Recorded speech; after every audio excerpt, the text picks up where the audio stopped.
Okay. Hello everybody, and thank you so much for joining us today. I'm Deborah McKeegan, the CEO of Texintel, and I'm with Mike Scrutton, the Director of, I've done it, haven't I? Print Technology and Strategy for Adobe.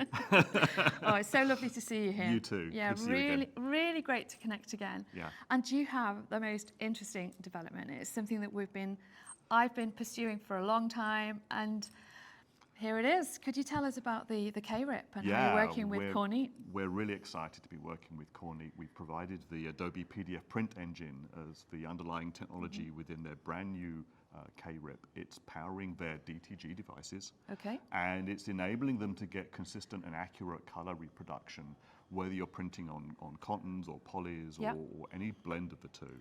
Okay. Really, really important for our customers. Our customers Adobe, our customers Kornit, Yes. right? Designers are creating stuff with Adobe applications very often. Doesn't matter if it's Photoshop, Illustrator, even the new Adobe Express and Firefly technologies. And because we have the same technology in the PDF print engine as we have in our creative applications, it means we're able to guarantee that whole end-to-end experience. So whatever you're seeing on the screen can be manufactured and printed on a garment directly. Worldwide as well. Worldwide. And what's really, really important, I mean, the digital printing in the textile space is allowing us to reduce the volumes. And we've talked about why that's important and how that's transforming the apparel and the textile industries. But what's really, really significant is that when we're printing in small volumes, maybe creating designs independently as a creator. My daughter wants to create her own t-shirt for a particular event she's going to. She's only going to order one. She's not going to do a bunch of testing in advance. She's not going to do her own quality control and do some sampling before she actually prints this thing for the first time. She's literally only going to order one or a handful for her friends. Well, it's that expectation at the point of purchase that has to be delivered. Yes, Especially when we're talking, you know, worldwide fulfillment that is white label and drop ship. Yeah, absolutely. It has to manage itself. Absolutely, absolutely. Yeah. And you have to get it right first time.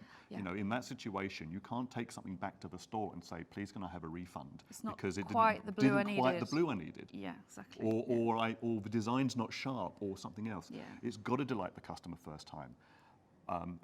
Particularly if you want to be able to get repeat orders from that customer as well. Brand loyalty, absolutely. It's the brand loyalty thing, but you're also building the trust of that consumer as well. If somebody purchases something and then it was okay for this one event, but I wouldn't ever do that again, then you've basically done all that work for a sale of one.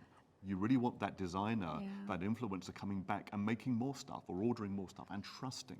And building that trust is so important. It is, and it's interesting, you know, because statistically they say that only 10% of people will actually make a note and complain and say, oh, that isn't what I expected. The rest just don't go back to that store. Right. Which is, you know, so much hard work goes into all of that marketing and everything else. It's a tragedy to lose them. And it's so much easier to build a business when you've got that trust with your customer base. Absolutely. And they are going to keep coming back to you. It's that cost of acquisition of a customer is so difficult. Okay, that's great. Well, thank you so much for joining us today. I know you're so busy, and we will deep dive into this very soon. I really look forward to it. Yeah, thanks, Debbie. Brilliant. Thank you, everybody, for joining.